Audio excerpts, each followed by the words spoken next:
ఢీ జోడీ ఫైనలిస్ట్, అదేవిధంగా ఒక డ్యాన్స్ మాస్టర్ ఉన్నటువంటి చైతన్య గత సంవత్సరాల క్రితం కూడా ఆత్మహత్య చేసుకొని మృతి చెందడం జరిగింది. దానికి సంబంధించి వారి కుటుంబ సభ్యులు కూడా ఇప్పటికీ అతని జ్ఞాపకాలను నెమరు వేసుకుంటూ ఇప్పటికీ సంవత్సర కాలం అయిన తర్వాత కూడా ఇప్పుడు అతని జ్ఞాపకార్థంగా ఒక కార్యక్రమం అయితే ఇక్కడ చేపడుతున్నారు. దానికి సంబంధించి ఇక్కడ వారి బంధువులు ఉన్నారు, వారు మాట్లాడి తెలుసుకుందాం. వారితో పాటు చైతన్య వాళ్ళ అమ్మమ్మ కూడా ఉన్నారు, వాళ్ళ మేనమామ ఉన్నారు, అదేవిధంగా బంధువులు ఉన్నారు. వారు మాట్లాడి తెలుసుకున్న అసలు వారికి చైతన్య ఉన్న బంధం ఎలా ఉంటుందో. అమ్మ, చైతన్య మీ మనవడు ఒక సంవత్సర కాలం క్రితం కూడా చనిపోవడం జరిగింది. అంత బాగా డ్యాన్స్ మాస్టర్ అని మంచి పేరు కూడా తెచ్చుకోవడం జరిగింది. అసలు మీతో ఎలా ఉండేవాడు చైతన్య? నాతోటి బాగుండేవాడు అయ్యా. నా మనవడా ఏదున్నా చెప్పేవాడు. నాకు పెళ్ళని కూడా పెళ్ళి చేసుకునేటప్పుడు నేను స్టేజీ అందుకోసం వెయిట్ చేసుకుంటానని చెప్పిండు అయ్యా నా మనవడా. ఇట్లా చేస్తాను అనుకోలేదయ్యా నేను. నా మనవడు నాతో బాగుండేవాడు అయ్యా. అంటే గబక్కన చనిపోయాడని తెలియగానే అసలు మీరు ఎలా ఫీల్ అయ్యారమ్మా? ఎందుకంటే సడన్గా నిన్నటి వరకు కూడా కలిసి ఉన్నాడు, సడన్గా వార్త వచ్చింది ఇలా చనిపోయాడని చెప్పేసి. నాకు మా వాళ్ళు చెప్పలే ఒక 2 గంటలు తర్వాత వీళ్ళందరూ నెల్లూరు వెళ్ళిపోయినాక అప్పుడు చెప్పాను. చెబితే నేను ఏం చేశానయ్యా, నా బాధ భగవంతుడికి తెలుసు ఆయన, నేనేం చెప్పలేనంగా. అది బ్రతికున్నప్పుడు మీతోటి బాగున్నాడు, ఎందుకంటే మనోడు ముద్దుల మనోడు అని మీరే చెబుతున్నాడు. ఏ విధంగా ఉండేవాడు మీతోటి? అంటే ఏదైనా బాధక సాధకాలు చెప్పుకోవడం కానీ, అతను డ్యాన్స్ విషయంలో కానీ ఏం చెప్పలేదయ్యా. కాకుంటే ఇష్టంగా బాగా మాట్లాడుకునే వాళ్ళమే కానీ వాడు బాధ అనేది ఒక్కటి మాకు తెలియదయ్యా. మీరు చెప్పండి, చైతన్య అంటే పుట్టి పెరిగింది ఇక్కడే కానీ పెరిగిందంతా హైదరాబాదు, చదువు అంతా హైదరాబాదే. డ్యాన్స్ మాస్టర్గా కూడా, ఎందుకంటే చదువుకు సంబంధం లేకుండా కూడా డ్యాన్స్ మాస్టర్గా అయితే ఉన్నాడు. అంటే చైతన్యకి మా మేనమావగా మీకు ఎలాంటి సంబంధం ఉండేది? బాగానే ఉండేది, బాగానే మాట్లాడుకుంటుండేవాళ్ళమి. కాకపోతే వాడు మధ్యలో కొంచెం చదువు డిస్టర్బ్ చేసుకొని దానికి ఈ ఫీల్డ్లోకి పోయిన తర్వాత కొంచెం బాధపడ్డాం. అందరి పిల్లలు బాగా చదువుకొని ఉద్యోగాలు చేస్తుంటే వీడు అదేదో వేరే రూట్లోకి పోయిండని దానికి అందరం కొంచెం ఫస్ట్ బాధపడేవాళ్ళం. కానీ వీడికి తర్వాత పేరు అది ఇమేజ్ వచ్చిన తర్వాత మేము కూడా సంతోషపడుతుండేవాళ్ళం. కాకపోతే హఠాత్తుగా చాలా మందికి లేని ఒక ఘనత అంటే డ్యాన్స్ మాస్టర్గా ఎదగటము, అంత పేరు రావటం అంటే అందరికీ అయ్యేది. అంటే ఉద్యోగాలు చదువులు అందరూ చదువుతారు, కానీ చదువుని పక్కన పెట్టేసి చదువుని అశ్రద్ధ చేశారని చెప్పేసి మీరు దూరంగా పెట్టిన చైతన్య ఆ స్థాయికి వెళ్ళటం వల్ల మీరు ఎలా ఫీల్ అయ్యారు? మేము సంతోషపడేవాళ్ళం. తర్వాత మధ్యలో వాడు D10లో కనపడడం స్టార్ట్ చేసిన తర్వాత D9లో కనపడ్డాడు ఊరికట్ట. D10లో వీడు కొంచెం ఫస్ట్ టైం D10లో కొంచెం అసిస్టెంట్ కొరియోగ్రాఫర్గా చేయడం, మంచి ఇమేజ్ వచ్చిన తర్వాత సంతోషపడ్డాం. అప్పుడు రాజు విన్ అయ్యిండు ఆ D10లో. అప్పుడు హ్యాపీగానే ఫీల్ అయిన తర్వాత D11కి వచ్చేటప్పటికి వీడు మాస్టర్ అయ్యిండు. అప్పటి నుంచి బాగానే ఉన్నాం హ్యాపీగానే. కాకపోతే మాకే తెలియదు వీడు అసలు చనిపోయారు. నేను నెల్లూరులోనే ఉంటా.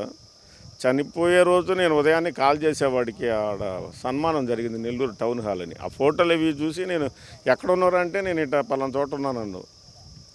మరి నువ్వు వస్తావా నన్ను రమ్మంటావు రాడికంటే, లేదు మామే మేము బీచ్కి వెళ్తున్నాం, బీచ్కి వెళ్ళిన తర్వాత నాకు లొకేషన్ పెట్టు నేను వస్తాను అన్నాడు. 4 కల్లా వస్తానన్నా. నేను 4 తర్వాత కాల్ చేస్తే వాడు రింగ్ అవుతుంది కానీ కాల్ లిఫ్ట్ చేయటం లేదు. అప్పుడు ఏమైందని మళ్ళీ నేను టౌన్ హాల్కి పోయి లోపల మా మేనకోడలు ఏదో వీడియో పెట్టిండని చెప్పి వాడు అర్జెంటుగా వాడికి అడిగి పోమా అంటే నేను వెళ్ళే లోపల అయిపోయింది అలా వచ్చి. అంటే మీరు అంతకుముందు చనిపోకముందు మీతో కాల్ మాట్లాడాడు, 4ంటికి కలుస్తా ఉన్నాడు. ఆ మాట్లాడేటప్పుడు కానీ ఏదైనా బాధ చెప్పుకోవడం కానీ, అంటే గతంలో సమస్యలు ఏమన్నా మీకు తెలియజేయడం కానీ ఏం చూపించలేదు. చూపిస్తే డౌట్ వస్తే ఎల్లుండేవాడు నేను ఉదయం. కాకపోతే వీళ్ళు పిల్లలు హైదరాబాద్ నుంచి వచ్చారు. ఇక్కడ బీచ్ కొంచెం మా కోడూరు బీచ్ కొద్దిగా ఫేమస్ నెల్లూరులో. ఆ బీచ్ అది దానికి వెళ్ళడానికి ట్రై చేస్తుండేమో అనుకున్నాం, కానీ మేము ఇట్లా చేస్తాడు అనుకోలేదు. అయితే మొత్తానికి జరిగిన సంగతి అయితే మీకు షాక్ గుర్చేసింది.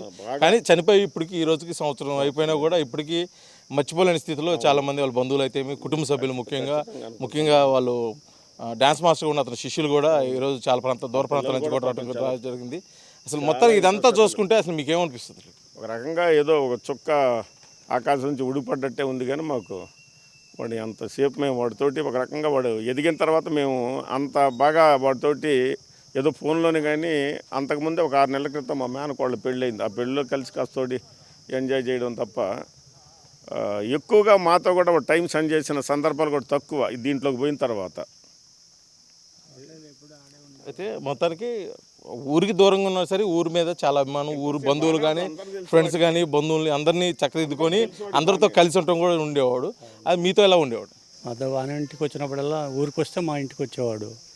మా వాడితో ఫ్రెండ్షిప్ వాడికి హైదరాబాద్లో మా వాడు ఉండేవాడు. వాడి కాడికి కూడా ఈ ఒక వారం ముందు రోజు మా వాడితో మాట్లాడాడు హైదరాబాద్లోనే ఈ సంఘటన జరగబోయే ముందుగా కూడా.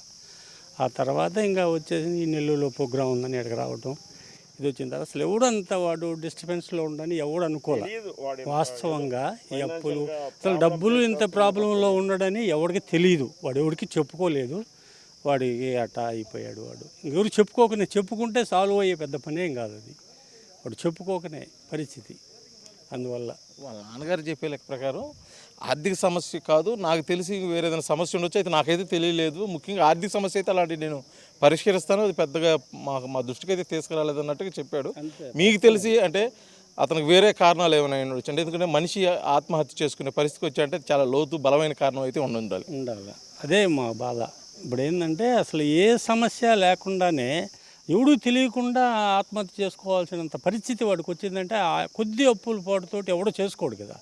ఇప్పుడు వాడు వయసులో ఉన్నాడు, బాగా యాక్టివ్గా దాంట్లో గెయిన్ అయ్యాడు.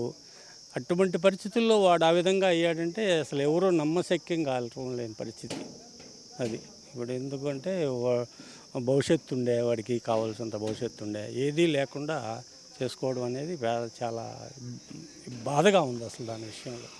అది విద్యను అభ్యసించిన తర్వాత కూడా విద్యను పక్కన పెట్టి అతనికి ఇష్టమైన డ్యాన్స్ని ఎంచుకొని డ్యాన్స్లో దినదనాభివృద్ధి చెందుతూ ఒక స్థాయికి వచ్చిన తర్వాత ఇటువంటి దురదృష్టకర సంఘటన జరగటం కుటుంబ సభ్యులుగా కూడా మాకు ఎంతో బాధగా ఉంది.